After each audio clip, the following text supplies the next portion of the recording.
안녕하세요. 예수비전선교회 안희한 목사입니다. 김용민 씨 기장교회에서 목사 안수를 받았더라고요. 벙커교회라고 교회까지 세워서 또 설교까지 하고 있더라고요. 참 안타까운 현상이라고 생각이 되어집니다. 이분은 한국교회를 파괴하는 데 앞장서는 분이죠. 찬송가를 개사해서 정치적으로 이용해 먹는 사람입니다. 온갖 막말, 쌍소리를 내요. 아마 전광훈 씨하고 비슷하지 않을까? 막말, 쌍소리. 제가 차마 인용하지도 못하는 내용도 있죠. 라이스 전 국무장관을 향해서 진짜 끔찍하고 더럽고 무서운 말을 했잖아요. 어떻게 그런 말을 할 수 있는지 모르겠어요. 자, 이분의 진짜 큰 문제 중에 하나가 뭐냐면요. 한국교회를 난도질하는 거예요. 한국교회를 너무나 많이 허물고 있다는 거예요. 좌파죠. 자, 그런데 이 김용민 씨가 목사님들을 꽤 많이 고소를 했거든요. 뭘 가지고 고소했느냐? 설교 가지고 고소를 한 거예요. 아니, 목사 안수를 받아놓고 다른 목사님들의 설교를 가지고 선거법 위반이라고 고소를 해요. 정말 정신이 나간 거죠.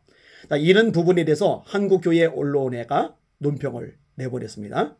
한국교회 언론회가 참 균형 잡힌 시각으로 목소리를 제대로 내주고 있잖아요. 한국교회 입과 같은 역할을 잘해주고 있잖아요.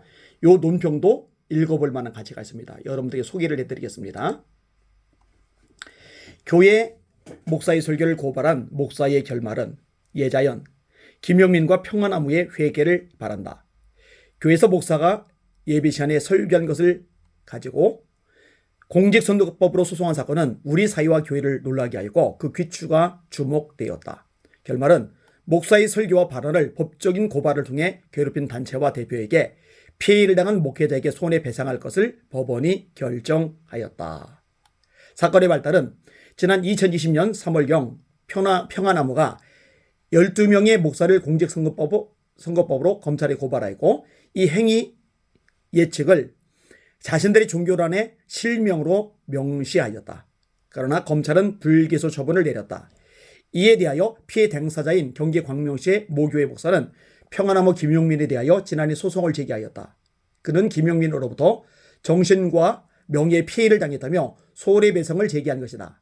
1심 재판에서는 지난해 6월 피고인 김용민이 1천만 원의 손해배상할 것을 판결하였다.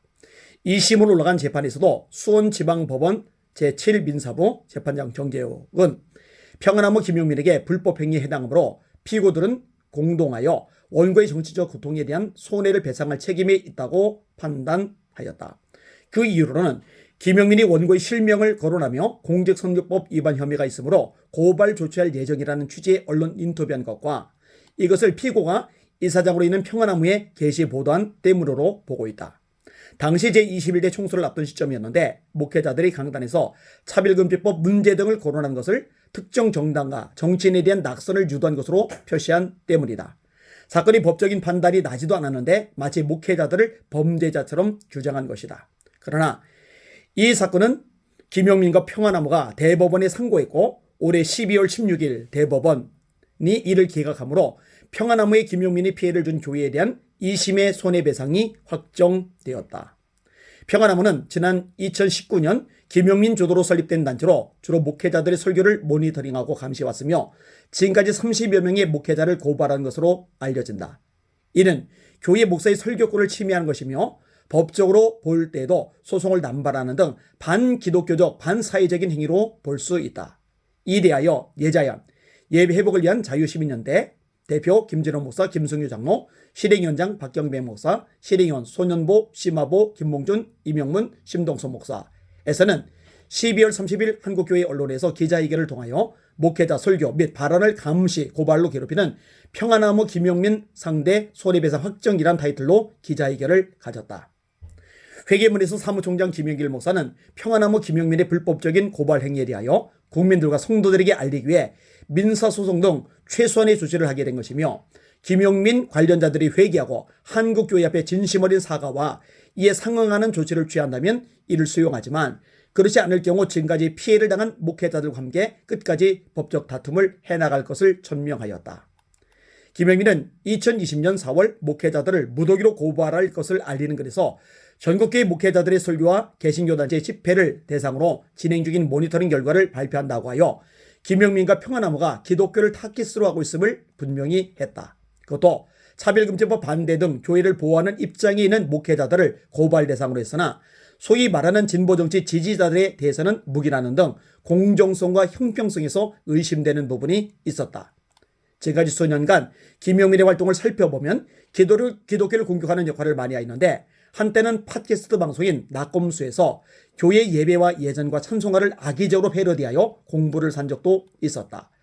그는 현재 진보계통의 모교단에서 목산수를 받은 것으로 알려진다. 교회에서 행한 목사의 설교를 감시하고 모니터링하여 이를 고발하는 것을 주된 일로 일삼는 목사의 결말은 어떻게 될까? 따라서 그가 속한 교단에서는 목회자의 품위와 복음 전파 사명에 적합한지를 따져보아야 하지 않겠는가? 그리고 그가 그렇게 좋아하는 법적 다툼을 통해 자신의 행위가 어떻게 삐뚤어진 것인가를 정확히 살펴볼 수 있게 되기를 바란다. 정치적 견해와 상관없이 목사가 목사의 설교를 감시하여 고발을 일삼는 행위 자체가 교회를 혼란하게 하는 것이며 분파를 조장하는 것이 된다. 또한 교회를 사람들의 조롱거리로 만드는 악행이 된다. 예, 김용민 씨 회개해야 됩니다. 회개하지 않으면 정말로 심판받을 겁니다.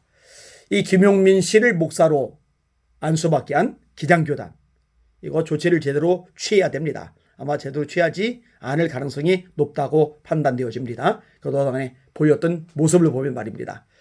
아무튼 한국교회를 망가뜨리는 어떤 이런 악한 사람들이 있어요. 전광훈 씨나 김용민 씨나 다 비슷한 사람들이죠. 이런 사람들 속가내야 한국교회가 살아납니다. 하나님께서 이들을 정리해 주시도록 기도 많이 해 주시길 바라고, 더 미혹당하는 사람이 생기지 않도록 또 여러분들 널리 알려주시길 바랍니다. 우리는 말씀에 있어서 주님을 두려워하며 주님의 뜻대로 순종하는 진리의 삶을 살아갑시다. 주님의 이름으로 전진하고 승리하시길 바랍니다. 할렐루야.